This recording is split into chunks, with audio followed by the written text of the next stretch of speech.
as you create the state of being you prefer to be in. One of self-empowerment, one of joy, one of passion, one of creativity, one of love. There is no room in that vibration for fear, self-doubt, paranoia. When you exist in that state, what you will do over whatever time frame is comfortable for you is you will shift yourself slowly or quickly from one parallel version of Earth to another, to another, to another, to another. And each of those will be more and more and more and more reflective and representative of the state of being you have created within yourself. The truth is, you never change the planet you're on. You change yourself and shift to a parallel reality version that's already more representative of the change you've made within yourself. And thus you see the people populating that version also being more reflective of people who have like-mindedness to the state of being you have created within yourself. So you don't have to worry about the idea of those that might have negative intentions on the planet you may be on at this moment, because if you shift your vibration sufficiently to what you prefer it to be, you won't be on the same planet anymore in the very next moment. If you understand that you're already shifting, literally, this is not a metaphor, literally billions of times per second through various parallel versions of Earth, so quickly, so smoothly, you don't even know you're doing it. You think that when you see a change of any kind, you think that change is happening in the same world. It's not. The change is indicative of the fact that you have shifted to another planet. Literally. This is one world. This is another. Literally. In the course of this conversation, we have all shifted simultaneously by agreement through billions of parallel versions of Earth in order to even create this conversation. So when you get a handle, as you say, on the fact that you're already shifting, then you don't have to learn to shift. You just need to direct the shift according to the vibrational state you prefer to be, and that will allow you to experience more and more in every way, every day, a reflection of the reality you prefer that you've created within your own being, within your own consciousness. And it doesn't matter what anyone else's intention is, because they're another reality entirely. I understand that you may still be able to observe them from a neutral position, because that's still the definition of your reality, is that you're going to be okay with allowing yourself to perceive people that are vibrationally incompatible with what you prefer. That's all right. But that's just a neutral observation. You don't have to assume that they have any ability to affect you in any way you don't agree to be affected. Now, here's the secret to a lot of the people that operate in those negative realms. They don't actually have as much power as they want you to think they have. But they are very good at disseminating information that gives people the impression they are more powerful than they are, so that when you believe they are more powerful than they are, then they are more powerful than they are, because you buy into it and you believe it. That's the secret. When you stop buying into that, you'll see them as people equal to you, who have no ability to affect physical reality as something to manipulate, which it's not from the outside. The idea is that as you change, physical reality on the outside has no choice, like the reflection in the mirror, but to change. However, here's where many of you get a little bit stuck. We recognize that what you have created as a physical reality, space-time experience, has a little bit of a time lag, has a little bit of an idea of volumetric space and time. Things take time. So, when you do create a change within your belief system within, the idea is that you will see a reflection from the outside world, but you may not see it right away. The idea is that what you may see first is what we call an echo of what you have already created. The idea being that the same situation may crop up as cropped up before. Now, we know that many of you, when you see the same situation crop up, when you see it appear before you, may sometimes, because of how you're taught to think of yourselves, go into self-recrimination and self-doubt and self-devaluation and say, I must be doing something wrong. Something is wrong with me. Why isn't the outside reality changing to reflect what I know has changed within me? But the idea is there's that echo. And sometimes physical reality will simply give you the same situation, the same set of circumstances that was there before, to give you an opportunity to see if you actually really have changed. Because change, and here's one of the primary tools in the kit, is this knowledge. Change is not about what happens on the outside. It's about how you respond to what happens. It's state of being, not circumstance. So the idea is that if you say you have changed, and a similar situation crops up, that cropped up before when you were in a negative state, and you react in the same negative way to that circumstance, you haven't changed. On the subject of parallel realities that you were just talking about. Yes, parallel reality. Yes. And you were talking about the ripples, the effects of the other realities ripple into the other reality. Because of the collective consciousness creating senses of continuity that connect those things together, yes. So let's say, for example, this is where I need clarification. Yes. Let's say in this reality that I'm focused in, I'm afraid of swimming. Yes. Does that mean that there's a possibility that in a different reality I had an experience? That version of you might have had an experience that you're connecting to play out and use that experience to explore whatever themes you're exploring here. Because somehow you believe that making that connection to that experience will serve you. Yes. Okay. So then, how Yes. do I know that, how would I know that that specific thing is something that's serving me? Well, again, it serves you because it puts you in touch with the idea that you have a belief that is generating the fear. Oh, I see. And you use the fear as a messenger to let you know you have a belief you're unaware of.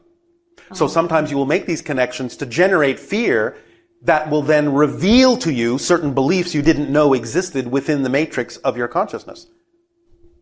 Therefore, it's doing you the service of pointing them out like a spotlight. And then you can ask the question, oh, what would I have to believe is true in order to experience this fear? And then you can let the fear go because it's done its job. But you will connect sometimes to other realities that might be exploring similar themes, but have had an experience that will induce fear in you to point out a similar belief system within yourself. I see. That's one way to use parallel reality connections to your advantage. So the experience or the purpose of shape-shifting, does Yes. that also help us experience more different Of course. energies then? Because or?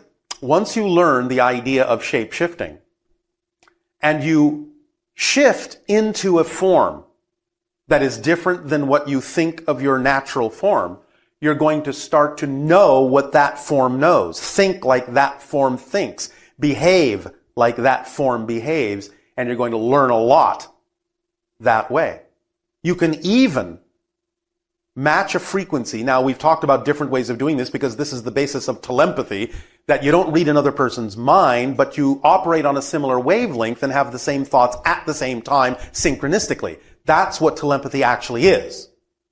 So the idea of shape-shifting is a further demonstration of that by actually becoming, in a sense, a version of them that is almost identical physiologically by taking on a parallel reality reflection that makes you look like a twin of someone, and then you can understand them completely because you are being a version of them, and you know exactly what they're thinking, and you know exactly how they feel because you are a version of them. So it's a way to learn how to empathize, connect, have compassion, and learn many things from a different point of view. It's the ultimate way to walk in someone else's shoes by actually becoming them. Do we actually do that unconsciously here and there, or we Here haven't? and there, yes, you can, but you simply don't express it in the way that shapeshifters do, physiologically. Oh, I see. So it's the consciousness that's basically experiencing that? It's the Yes. experience of the consciousness. Yes. You're just Physical. adapting a reflection and imagining the reflection to actually be your reflection so that you see yourself as something else. And then you will think, feel, and do the things that something else does. Okay, great. It's a very, very strong way to learn about the world, about reality, about the universe, about the multiverse. What you've explained about time travel, shifting between realities, is, and especially with regard to the future, that seems easily understandable, especially with a linear perspective. Yes. What is, I suppose, or could be chosen to be a more challenging understanding, is that of how the past is not set and equally malleable. Yes, but that's only because that's what you've been taught to think about the past. Mm-hmm. Doesn't mean that's the way it is. That's just the way you've been taught to look at it. Right. And one of the most striking examples seems to be that of miracle healing. Yes. So someone has an irreversible ailment, and they come to a point where they experience that healing, and suddenly it vanishes, and they stand up out of the wheelchair or whatever, because they shifted to a reality where it did not exist. Exactly, and that means they are not the same person that had it. They've never had it. Mm-hmm. It goes that far. Do you understand? Yes. It's not that they're the same person and they no longer have it. They are a person who never has had it. Right. Therefore, it doesn't even show up anywhere in the timeline. Yes?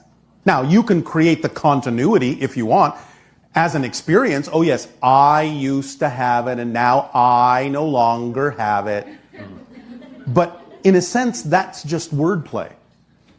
Because you actually are a new person who never had it. But you're maintaining a sense of continuity that you're the same person who let it go.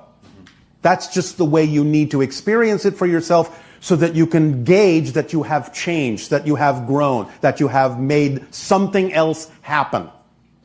That's your way of knowing you've become a new person. You're just using language that makes it seem as if you're the same person when you're not. That's all. Okay. So it's the difference, as we say, between describing an experience and actually describing the mechanism that causes the experience. Big difference. Big difference. That's why many of your definitions are outdated, old-fashioned. You still think that the description, the old-fashioned, outdated description, is actually a description of the mechanism. It's often not at all. It's just a description of how you choose to experience it. But it may have nothing to do with how the mechanism that caused it actually works at all.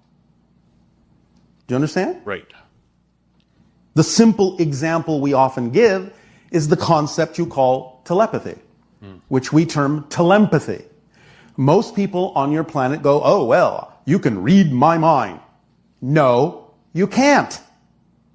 What you're doing is creating a vibrational frequency that is so similar to the vibrational frequency of someone else. You're mirroring them so closely, you're having the same thoughts at the same time. The effect, the experience seems to be, you're reading my mind. But the mechanism is no such thing. The mechanism is you're simply on such a similar wavelength that you're having the same thoughts because only those thoughts are germane to that wavelength. Therefore, you're in sync with one another, having the same thoughts simultaneously like two tuning forks vibrating in harmony. But the tuning forks aren't reading each other's minds. Do you understand? Yes. They are simply representing the vibration that represents that particular frequency. And that's it. So, description of the mechanism, very different than a description of the experience. Doesn't invalidate either, but it's important to tell the difference. Because when you just go with the idea of the description of the experience, you're reading my mind, it creates all sorts of misunderstandings and assumptions that don't work in your reality. The whole idea sometimes of your scientists attempting to test for psychic abilities like telepathy, they find many times that there's no evidence for it. Why? Because they're attempting to test the experience. It doesn't tell them what the actual mechanism is behind it. Therefore, they're doing the wrong test. And of course, they find no evidence for it because they don't understand what it is. They have proven that the experience is not the mechanism. That's what they've proven by saying there's no evidence for this. That's all they've proven. But they haven't yet realized that the mechanism itself is completely different from the experience that they've just disproven is not the mechanism. We have discussed with you from time to time the idea that every moment you are a new person, that you are shifting through billions of parallel reality versions of Earth every second. The idea sometimes, as we discuss this concept with some of you, may seem that while the person understands to a certain degree that they are shifting, they may not realize the idea that the Earth and the universe and the multiverse and all of creation is shifting as well. So in this transmission, we wish to expand and broaden your understanding that the shifts we are talking about that are automatic and ongoing, that you're becoming more and more aware of that you're doing, extend throughout existence. It's not just you as an individual shifting on the same planet, but the planet is shifting too, because it is one of the parallel versions you've shifted to. So it is shifting. Your universe is shifting. The multiverse is shifting. How can you take advantage of this knowledge in your daily lives? First and foremost, again, we remind you, you don't have to learn to shift. Shifting is automatic. That's how you create the side effect called time and space and change. If you were not shifting, you would not have those experiences. So it's not about learning to shift. It's about becoming more aware of the fact that you're always shifting and starting to match the frequency a little more closely of the shift. The paradox to that is that as you start raising your frequency and becoming more aware of how fast you're already shifting, reality may seem, in a sense, to start slowing down and at the same time accelerate. The idea of the slowing down is that by matching the frequency, you get to see the frames more clearly. They don't just whiz by. They become more apparent to you consciously. And yet, as they become more apparent to you, they're becoming more apparent in the present. So the idea of seeing more of the frames more consciously that you're shifting through actually allows you to live more in the moment, and living more in the moment while seeming to slow things down actually speeds things up, because everything happens in the now. And everything is already existing in the now. So the paradox of your senses will be that things will sort of seem to freeze now and then. Space and time will become more malleable, more flexible. At the same time, you will experience what feels like an acceleration because you're becoming more aware of more of what is in the present, more of what is in each of those frames that you are now more conscious of. So you have this double effect. As you become more conscious of these frames, by raising your frequency, by following your passion, of course, following that formula, you can utilize this understanding of going to zero, going to zero, going to zero with each shift in a much more constructive, powerful, conscious way. Because that is exactly what you are doing. That is exactly what the entire planet, in a sense, is doing as it manifests with you in the new reality, billions of times per second, as the new reality, billions of times per second, since they all already exist. So the idea of Earth Zero is to become more aware of that zero space. The idea that it is truly blank in the shift, and that you get to define in that moment more clearly who it is you prefer to be, what kind of version of Earth is more reflective of that, and of course, the universe as well. But let's keep it focused on your planet for the moment so it doesn't get a little bit too heady. So the idea, again, is now that you know more and more that you are shifting billions of times a second, broaden your perspective that when you do, start seeing in your imagination, start seeing more consciously that the earth is shifting too. So that in that sense, not that it comes with you, but that it goes back to zero and is defined, is invented with you. Not just you reinvented, but the earth you are on reinvented. That you are connected to it, you're an extension of it, because you are nature. You are of the earth. It is of you. You are creating your version of it. And so if you start to see that the entire globe is new, zeroing out with every shift, billions of times per second, you will actually start to accelerate the effects you see of things appearing to change in the world, because you are more rapidly and more consciously taking the earth with you, so to speak, as you know you are shifting. And you are seeing the new shifted earth more clearly because you are allowing yourself to include the idea that the earth is shifting and going to zero as well as you. And this can accelerate your experience of actually more consciously seeing those reflections, what you call changes in your reality. Now, this is a version of accessing parallel realities. Again, since everything exists at once, they're all parallel realities. What you call the past is a parallel reality. What you call the future is a parallel reality. Again, it all exists now. But you have these convenient labels for them, these convenient perspectives of them, because you're coming from a space-time framework. However, as you understand this zeroing out principle more consciously, you're going to start experiencing with your senses more of the overlap. More of the idea of a kind of double and triple exposure of the different earths you're shifting through.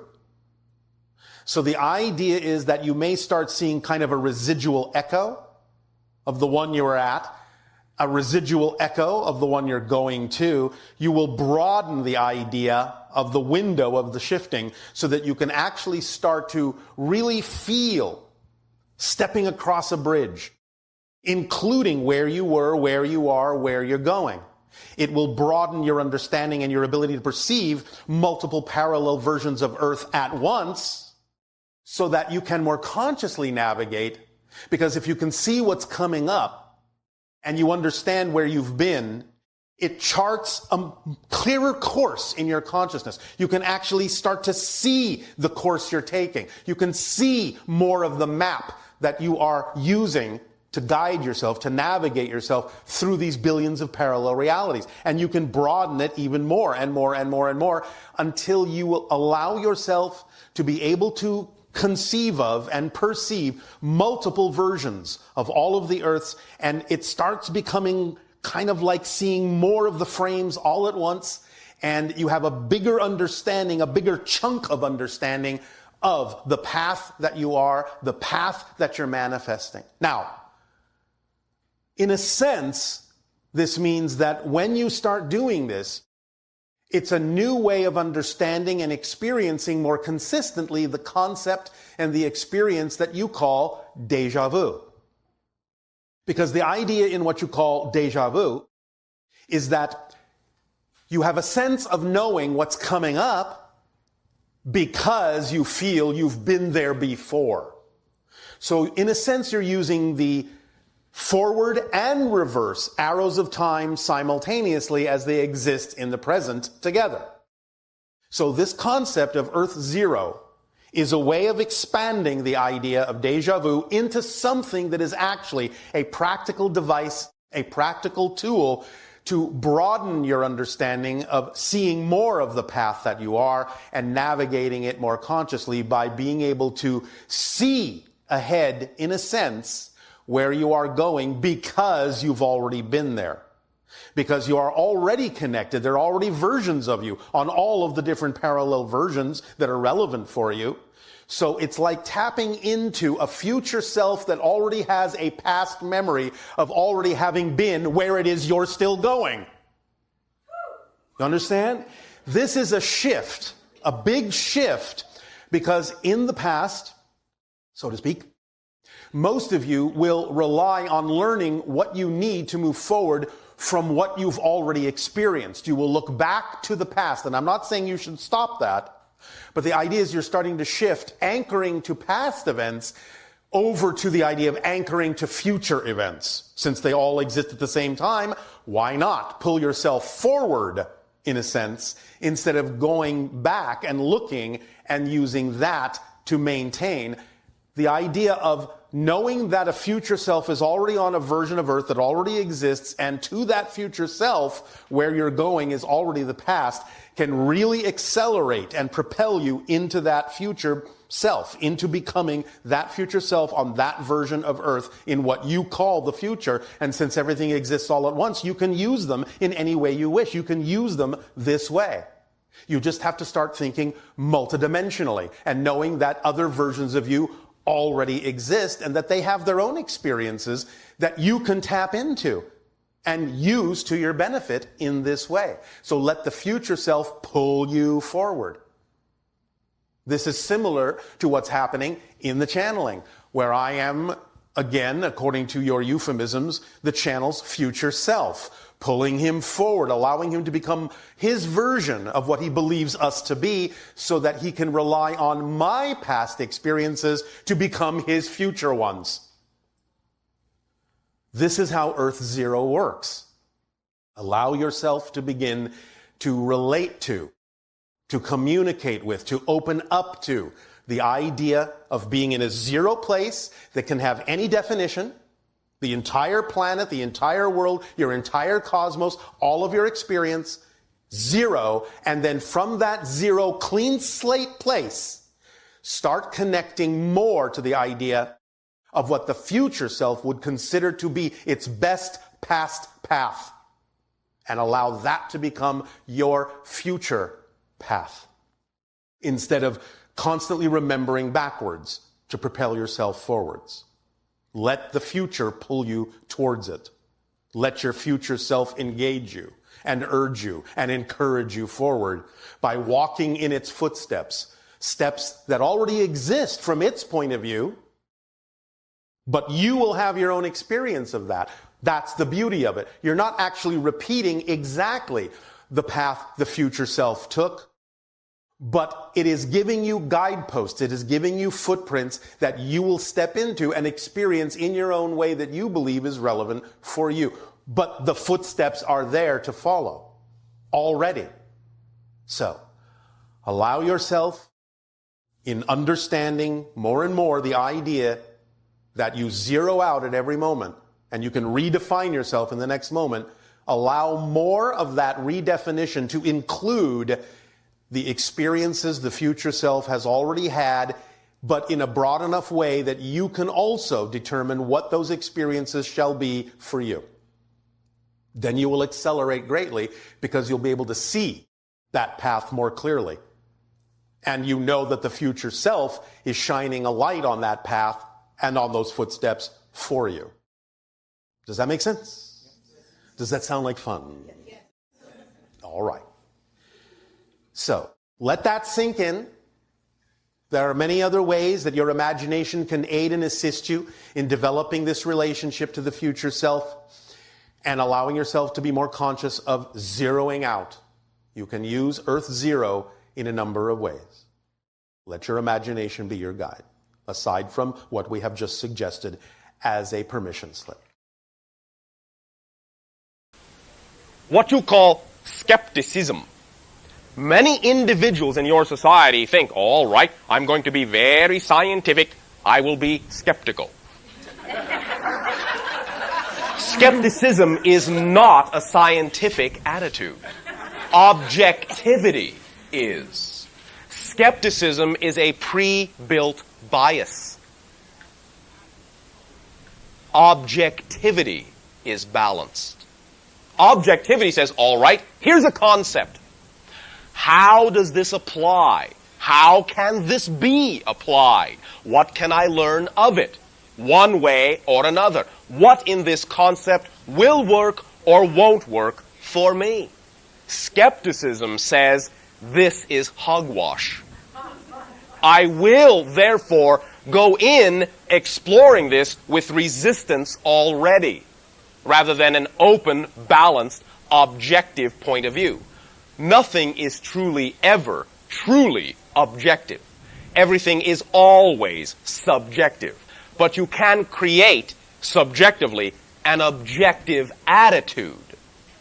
But skepticism is not scientific.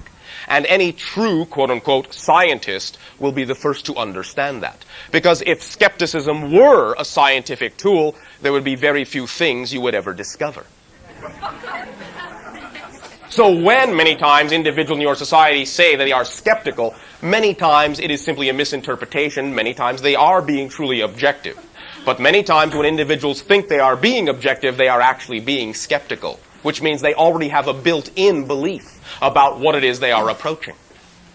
You follow me? Yes, I do. Thank you. And also allow us to remind you that because skepticism is a built-in belief, then quite often skepticism will only be able to manifest in life the result of that belief. In other words, I told you so.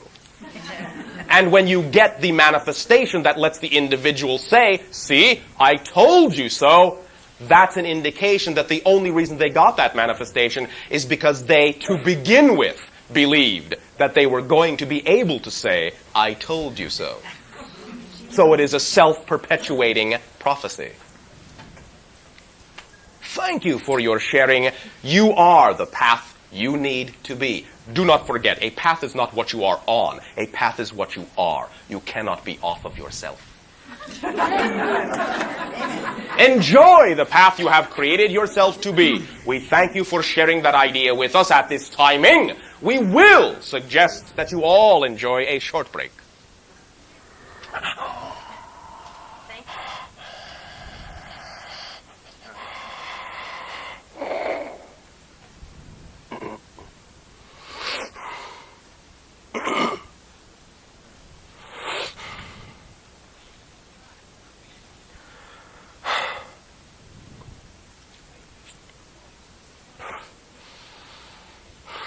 How's everything going?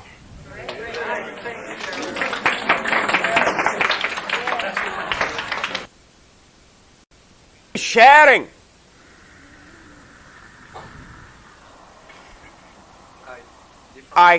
Different things happened in my life that made me arrive here 7 months ago. I feel like I have something to learn in LA.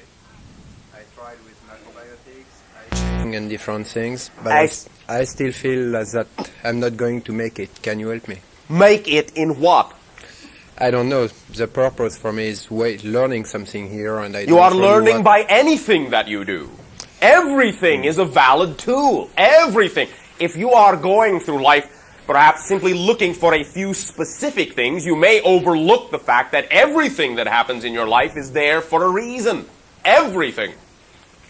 Even though you may have created specific manifestations that you desire to unveil in this particular life, the living of this life in the fullest way you possibly can is the actual fundamental purpose of this life.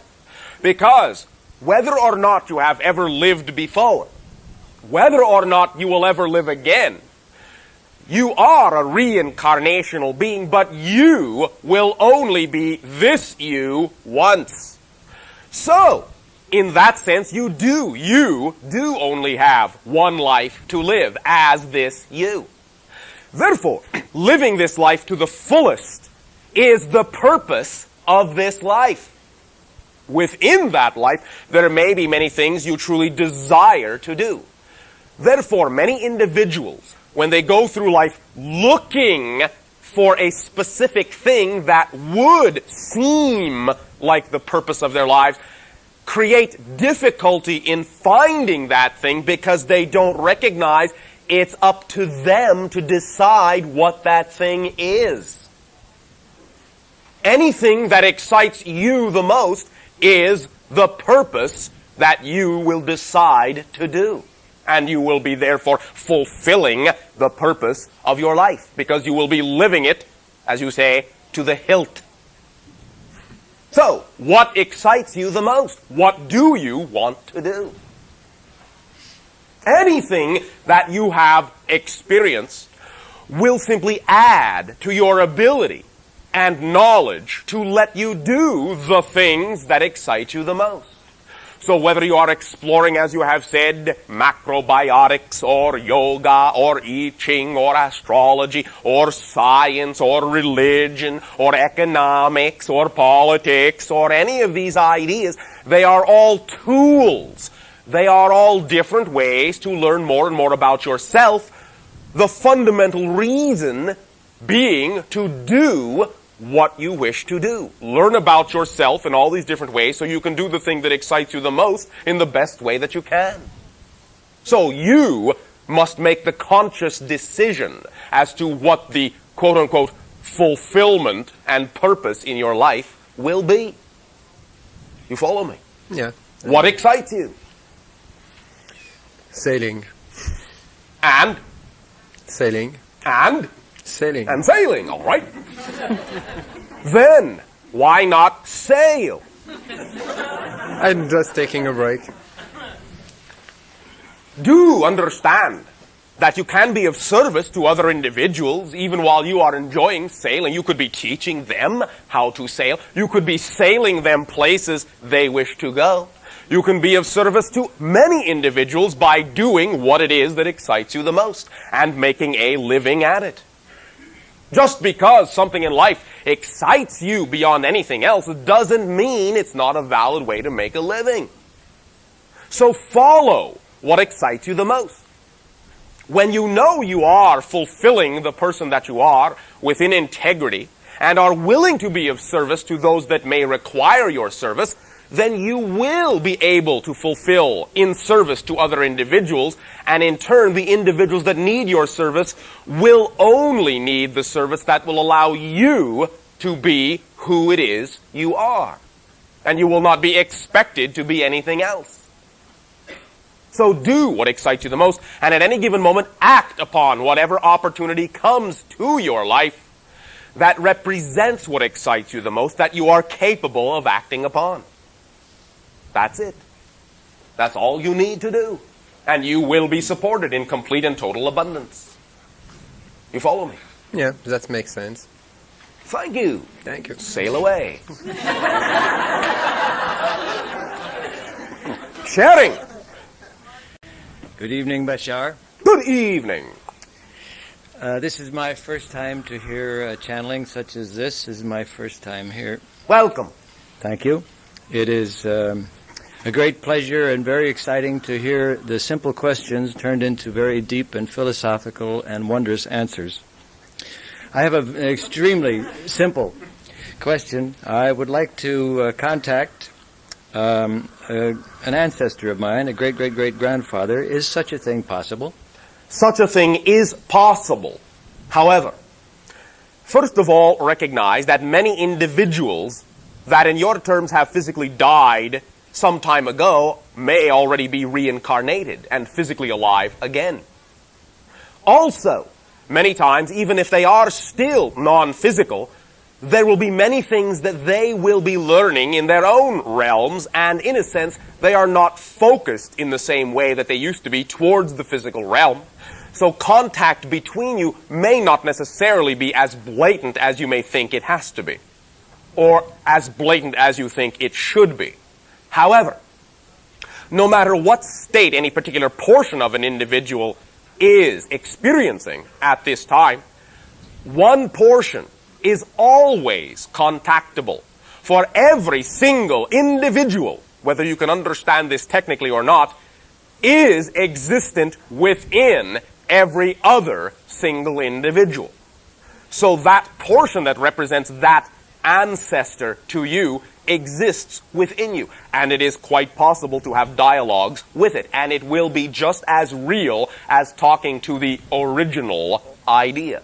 Because everything is simultaneous. You see, when you think, well, I have to talk to this person, and to do so, I must reach back into the deep, dark recesses of time, break through these barriers, stretch myself across the fabric of these gulfs and chasms in order to reach them, then you are not understanding that linear time is your illusion, and that all lives exist now.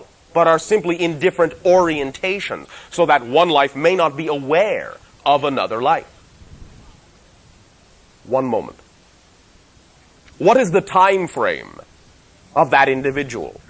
The time frame of what is, he was born in 1763. May I tell you slight about him? Not yet. All right. He lived until 1840. What is your present age? 61.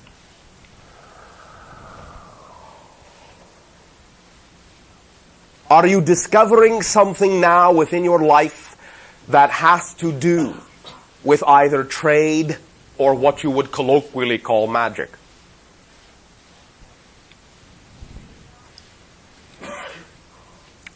I have been reading books that would be based on psychic phenomena lately. Trade, magic, I'm not sure. All right. What is the idea of psychic phenomena to you? What does it mean to be psychic?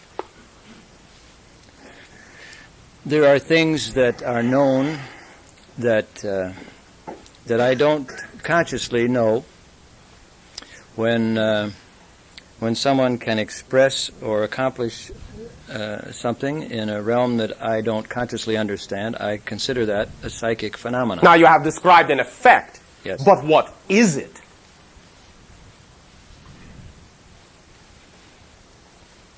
What is it to function psychically?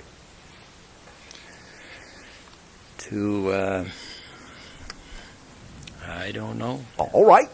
What is the feeling?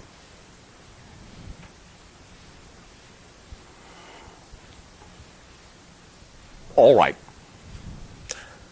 Functioning psychically is simply empathy, identification with another individual. It is, in fact, a type of being in love. Now, when you are in love in that way and identifying fully with another individual, you adopt a similar pattern of vibratory frequency. That similar pattern of vibratory frequency allows you to interpret the energy of the universe in the same or a similar way that they interpret it. So you create in your mind similar thought patterns. It is not that you're actually reading their minds. You are, in a sense, mimicking their minds to know what they think. That is how psychicness functions. When you create a link with any other individual, no matter when they physically live, then you are identifying not just with them, but as them. And conversely, many times, individuals that you find yourself drawn to will many times be an indication of an extension of the same energy. You are already identifying as that individual. Now, to some degree, not absolutely 100% a literal continuation on every level, but on many levels, we are perceiving that your energy is a continuation of the energy you have described. In other words, you are the reincarnation. You follow me? I believe I heard you. Will that suffice for now? Yes, thank you. Therefore, if you wish to have a conversation with that individual, talk to yourself. Talk to that aspect of your mind that represents that vibratory identity, and you will be in communion, if you will, with that identity. Thank you. Shouting! Bashar! Yes! On the last day of 1986, I was in a metaphysical bookstore and I saw a man that I seemed to recognize very strongly. And he had the same feeling about me. Yes. And so many times this is an indication of past life connections. I figured that was something to do with that. Now, last weekend I was due to meet this person at a local convention. But it turned out that the person who was going to... Certainly. Okay. The person who was going to give me a ride to this convention, her car, I guess conveniently, broke down. All right. And so we didn't get to meet. And I went to see a movie instead. The movie I saw was called Vagabond. It was about a French girl hitchhiking around France. And in a sense, it was a movie about someone searching for total freedom, but in a sense, creating out of it total loneliness. Nice. Now, the movie really struck a chord within me because I'm about to make a journey soon myself. And I've experienced similar things when I've traveled before. Then it has strengthened you by giving you an opportunity to recognize that now that you have seen how one individual may have translated the idea of being alone into a negative aspect, you now know that you do not have to prefer that, and you can gain empowerment from the idea of your aloneness. Definitely. This is what I was feeling as I left the movie house. On the way home, I created an interesting symbol that I feel was an instant demonstration of this. Do share. I was walking down the street and a car pulled over and a man wound his window down about an inch and he said, "I'd like to ask you a hypothetical question." So I wondered, what's happening here? What am I doing? And so I said, "Would you wind your window down a little bit more so I can hear you?" And he wound it down a little bit more, not very much. And he then said, "I would like you to get in the car and drive around the corner," and he pointed to around the corner where it was dark, "and assist me in mentally torturing myself and giving me ideas of how to physically torture myself." All right. Something on that level, basically. Nice. And I got kind of, my first impression was, well, this is interesting, and do I want to pursue this or not? And I chose not to pursue it.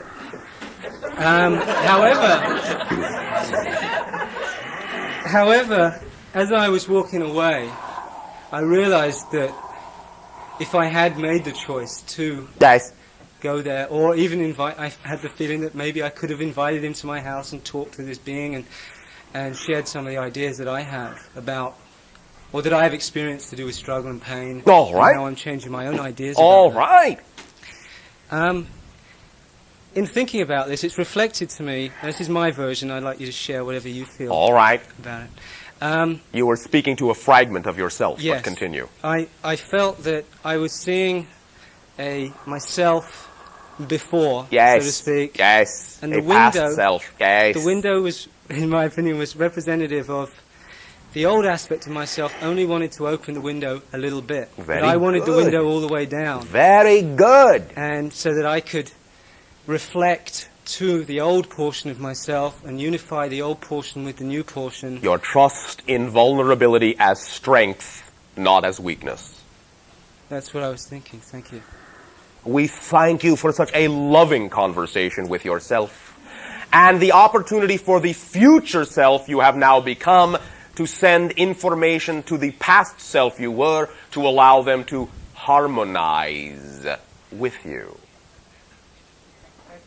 We thank you for your creation of simultaneous synchronicity in your life, rather than placing yourself along a linear track. Thank you. There are more convolutions and pliable manifestations of time that many of you may encounter from this point forward, where you can meet yourself coming and going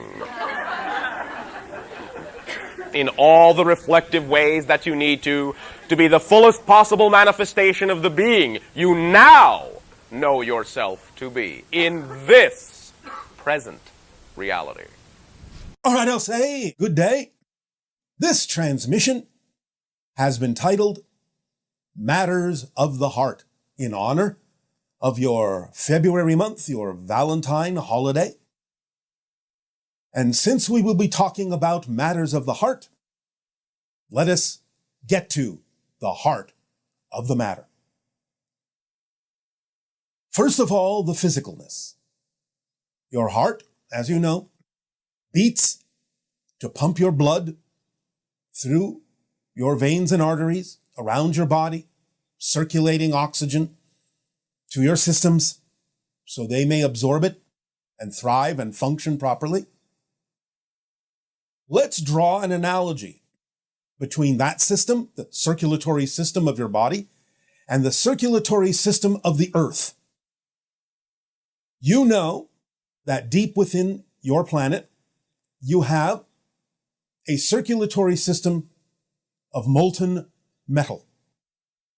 As this molten metal moves around underneath the ground of your world, this is what generates the electromagnetic field of your planet. Likewise, your blood, your body contains a certain amount of iron. And the idea is that as it moves around your body, similarly, it also is to some degree responsible for amplifying and magnifying and producing the electromagnetic field that extends from your body.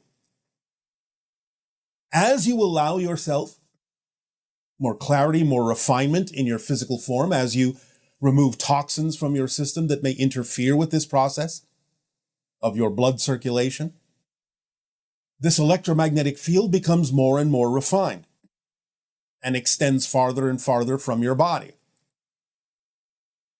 The strongest component of it is the heartbeat itself, or when the blood arrives in the heart, containing all of that iron.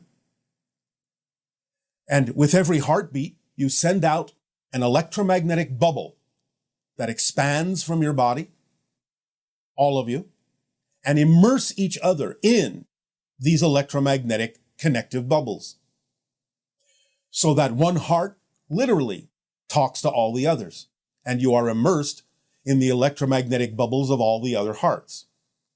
This allows for amplification of the communication non-verbally between you, allows for greater consistency and refinement and precision in your telepathic contacts with one another, which again is why we say telepathy instead of telepathy, because the empathy underscores the emotional component of the heart, the emotional intelligence of the heart that communicates with every beat to every other heart on the planet. You are living, expanding bubbles of electromagnetic energy that expand and issue from the heart with every single beat, in constant connection and communication with one another. Now, as you refine your physical form, as you ascend, as you accelerate your vibration, uplift your frequency, these heartbeats become even more powerful. The electromagnetic or auric field around your body becomes highly sensitive to higher frequency energies from other dimensions, including the spirit realm. And so again, as your frequency rises, not only do you have better connections among yourselves physically on the planet, you have much stronger ability to connect and receive information from the spirit realm as well. So it is with the opening of the heart, the acceleration of your vibration, the upliftment of your frequency, that you will not only connect with all physical beings on your planet, not just humans, but all physical beings, but also connect with the spirit realm more consciously and have more awareness of their communications to you that come through electromagnetic energy. The electromagnetic field of your planet that you are immersed in, again, allows you to align with it by accelerating your frequency, creating the entire planet in that sense to be a beacon, to be a receiver of spirit realm energy, higher dimensional energies, extraterrestrial energies that operate on higher frequencies. So when you are all aligned in that sense in the future, you will find that you will open up gateways, lines of communication to dimensions you had no idea existed. You will be able to receive information from many different levels of reality. And this will become the norm as we experience it on our world. We commune with spirits and extra-dimensional beings every day, all the time. It is part of our natural reality to know that this information exists, can be received and tapped into at any given moment when you're operating on that frequency from the highest levels of the heart. So you will eventually get used to the idea of walking through a dreamlike world, just as we do, where the heart really is what gives you the opportunity to know how much there is you are not seeing now, not experiencing now. You're only experiencing a relatively thin slice of reality, even of your own reality. But when you open your heart, all those gateways, all those doorways, all those windows will begin to open as well, and you will see how much richer your reality truly is. Now, with regard to energetic communication with your own higher mind, the heart is absolutely crucial in this process, because the higher mind, again, speaks in the language of energy, sends energy of certain frequencies to you, which your physical mind translates into the sensation of passion.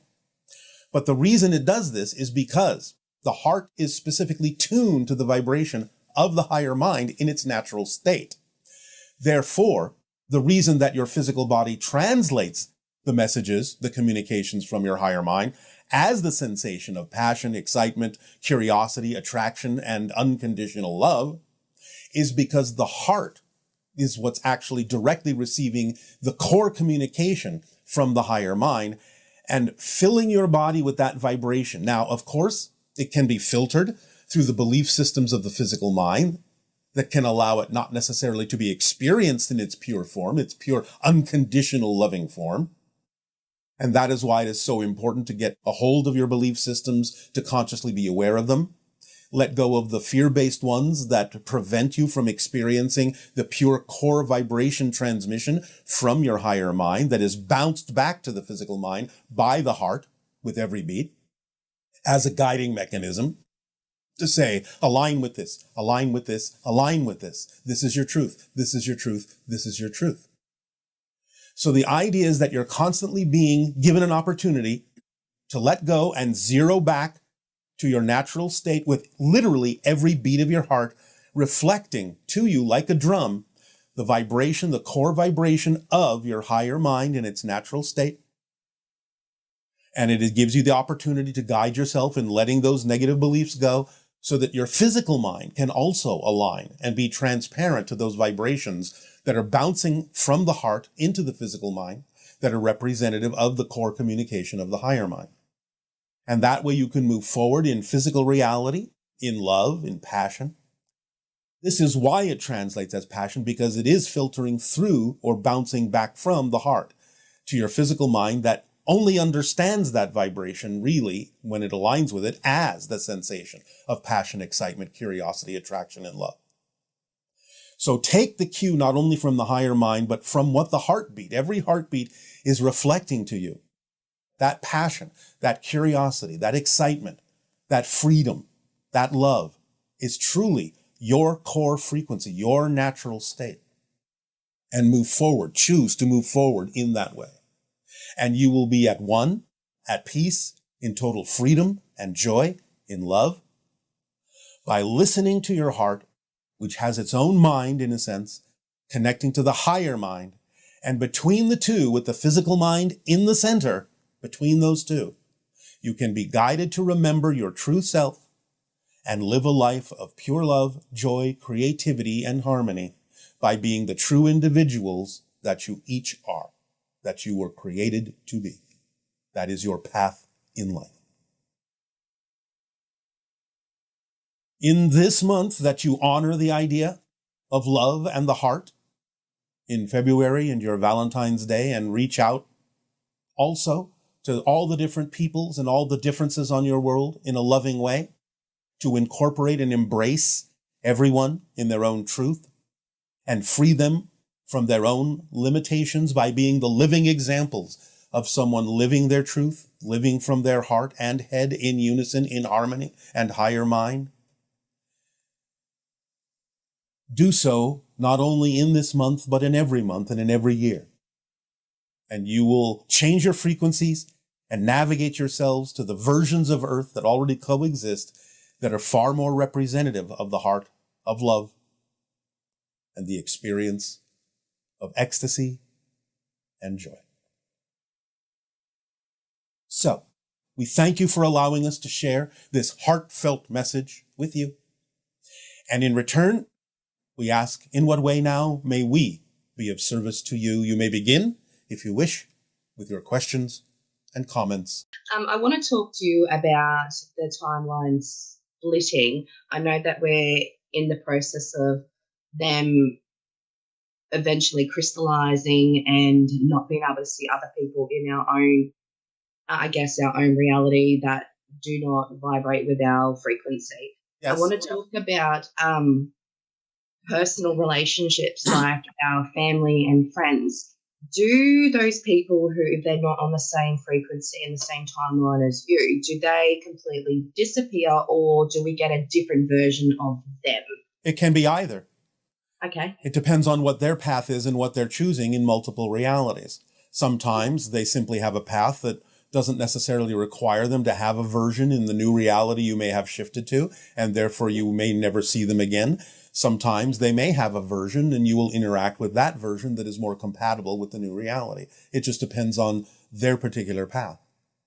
Yeah, cool. Awesome. Another one, I know because I've been watching lots of your transmissions from all over the years. When we go to sleep, I'm aware that we wake up in spirit. I want to know what your take is when we're asleep in our form, what we're experiencing when we have what we call nightmares here.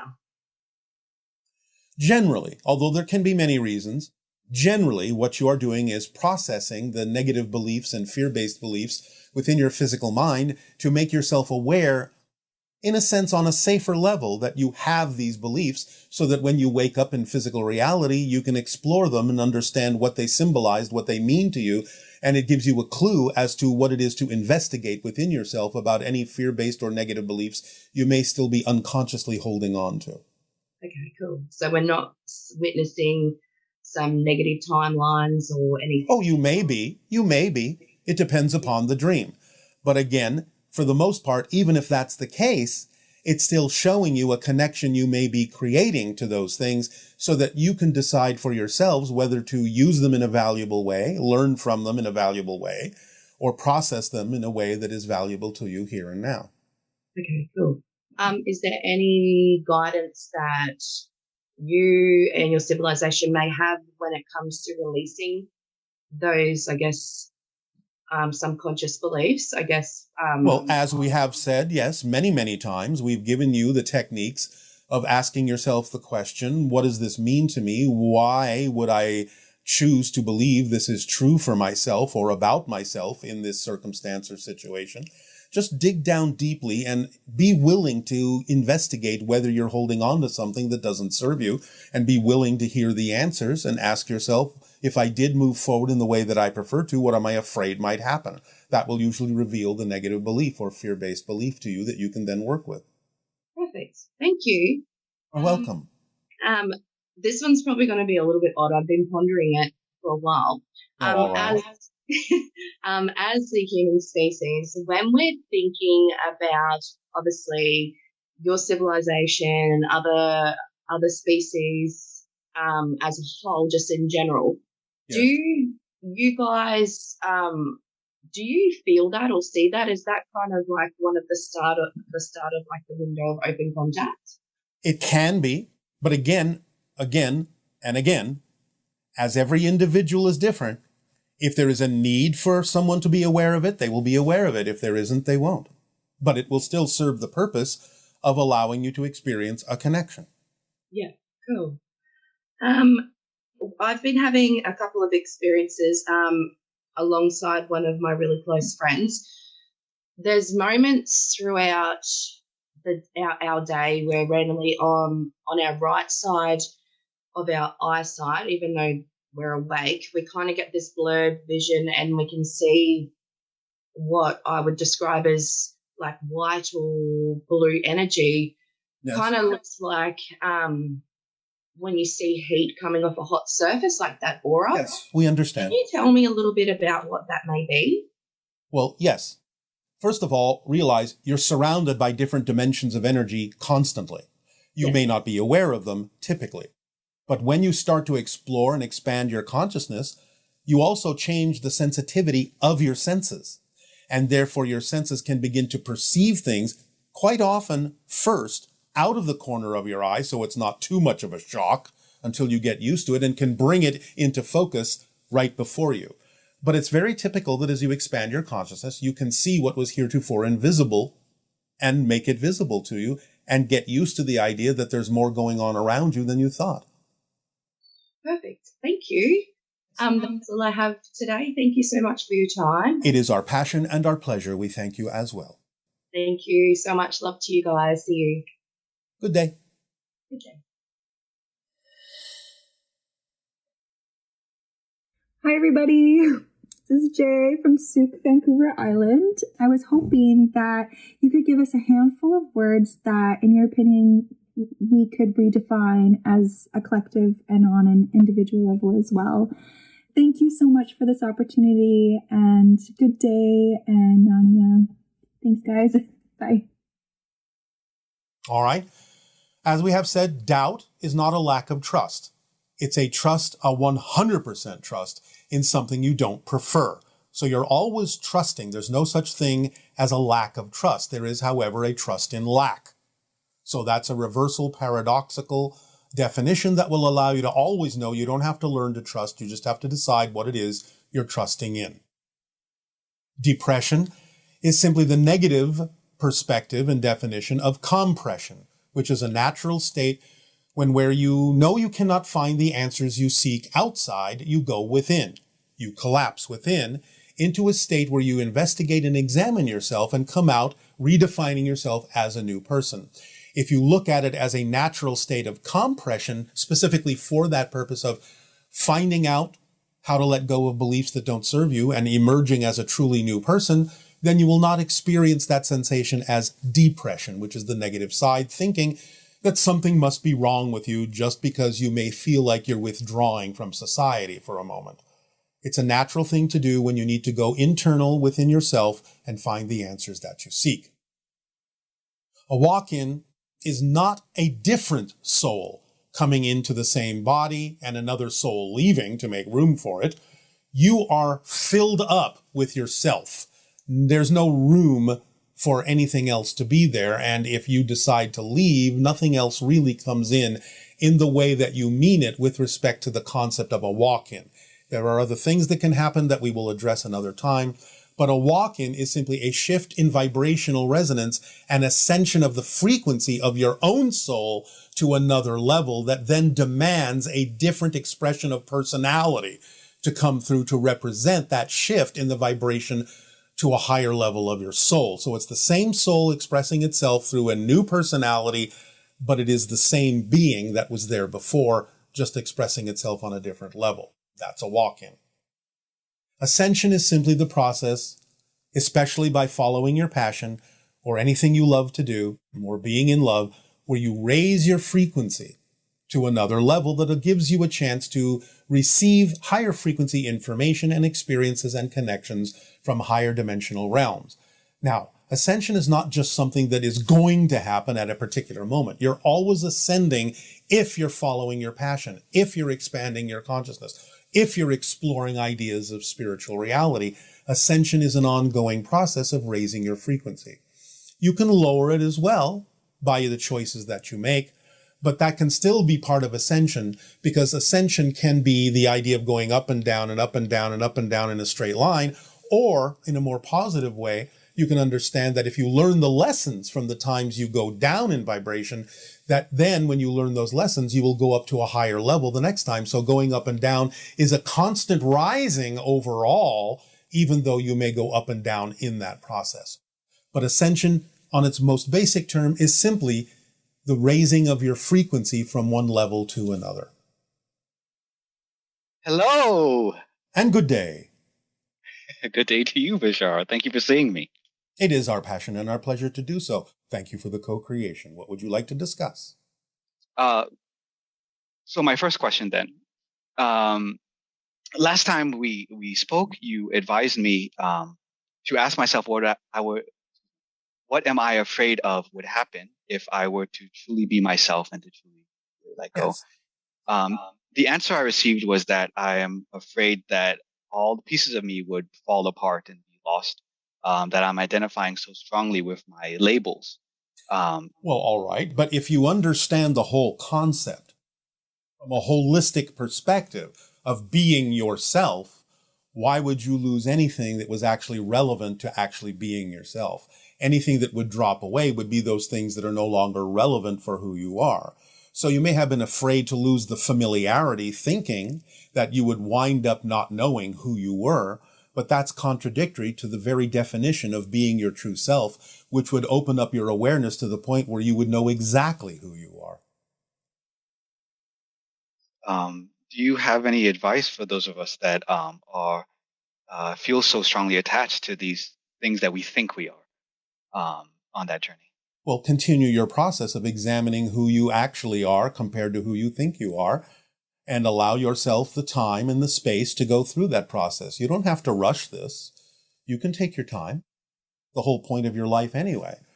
And so explore as you wish, but as we often suggest and encourage you to do, follow the formula, because it contains all the things and tools necessary to reflect back to you whatever it is you need to look at, whatever it is you need to process, whatever it is you need to let go of, to gradually or quickly become more and more of who you are. So there's no hurry up about this. You're not racing against time or anything. You're an eternal, immortal, in that sense, being, indestructible. What's your hurry? Very true. The second question, I guess, then would be asking for advice on working on not judging, not just with people, but in situations. I know that I have followed that rule of everything, no matter what it is to my benefit. But is there advice in letting go of like the judgments of people, places, and things as good or bad? All right. Well, you have just actually given yourself the answer, but you have maintained the contradiction within it for some reason of your own, which is a belief unto itself. You've actually said, I know that everything can be used to my benefit. If you truly know that, what would there be to judge? Judgment wouldn't be an option. It wouldn't make sense. So because you are still judging, even while you say you know you can use everything to your benefit, clearly you don't fully understand or believe that concept yet. Yes, you're right. I know. Is there any advice on deepening of that understanding? Yes. Stop asking for outside advice and just know that you understand more than you think if you would only act on it fully. Mm-hmm. Yes. You're worthy. You are worthy or you wouldn't exist. So you're capable of allowing yourself to understand these concepts and practicing these concepts until you fully ingrain them within who you are. So when you hear yourself, learn to say the thing you say you believe, but learn to pay attention to whether you actually believe it in your actions and responses and emotions. And if you recognize that there's a contradiction there, work on that and find out where the contradiction is coming from, because it can only be coming from another negative belief, that you don't quite have the worthiness to truly buy into and believe what you say you know would serve you. So explore that. Thank you. So we've been taught in our schools that, we have such diversity here on Earth. Yes. Within the human race alone. Yes, it's beautiful. We were taught that the reason that in the human race specifically, why there are so many differences, because at the beginning we started migrating and then we adapted to the climate. And this always seemed a little unsatisfactory to me. Is there more to it? To some degree, that is true. You have different kinds of genetics in you. You're all hybridized from different kinds of genetics throughout the galaxy. But the idea is that when you move into different climates, the climates can trigger some of those deep genetic differences that exist within you so that you will adapt to the different climates because of the genetics that exist within all of you that are from different places And therefore, the climate, it may be the idea of the trigger, but the genetics within you come from many different places and among the stars. And that's why that happens to the degree that it does on your planet. Other planets may experience this to some degree, but not so many as deeply. You are an extremely hybridized civilization. Wow.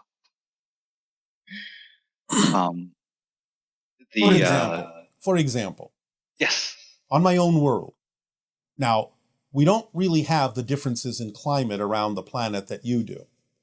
We're mostly temperate and mild, but there are some differences here and there between the idea of a north and south and so on and so forth. You might see a slight, very slight, if you know what to look for, slight variation in some of the beings on my planet that constantly live in a slightly different climate. But it's not quite so apparent as it is on your planet, because we don't have quite the same kind of mix of genetics being engineered as a race as we were, that you do by receiving different genetics from different extraterrestrial beings at different times for different purposes, plus, of course, the panspermia idea of originally receiving genetic material on your planet from different places in the universe that gave the soup, so to speak, the mix of genetic material on your planet already much more differentiated than on a lot of other planets. It just depends on your location as to what arrives on your planet that begins the process of how much genetic variation you can actually experience. Plus then the introduction of different extraterrestrial genetics through encounters and different kinds of experiences can also add to the mix. So you have a greater variety on your planet of genetic material than we do. And thus the differences that climate can affect are much greater and of a greater range than you would experience on our planet. But there are many differences on other planets as well. That's very interesting. So for the next question, it's actually about channeling. Yes. I found that while channeling, I have a lot of experiences where it seems like there's multiple entities trying to speak at the same time. You may be aware of the fact that there are multiple entities you're connecting to. It's not that they're trying to speak at the same time. It's just that you're aware that they're there and have something to say. That's more coming from your side than the idea that they're trying to speak at the same time. On that level, they would know how to coordinate their speech to follow one another in an appropriate way.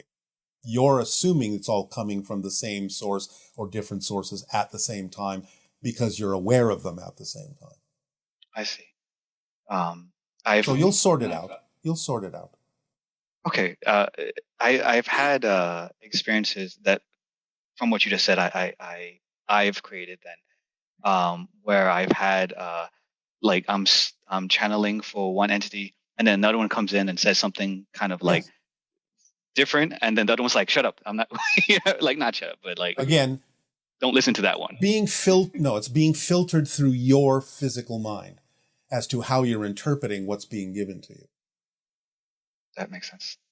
Yes, I know. That's why I said it. Right. So we thank you for today. Go and have some fun. Thank you so much. You are welcome. Good day. Good day.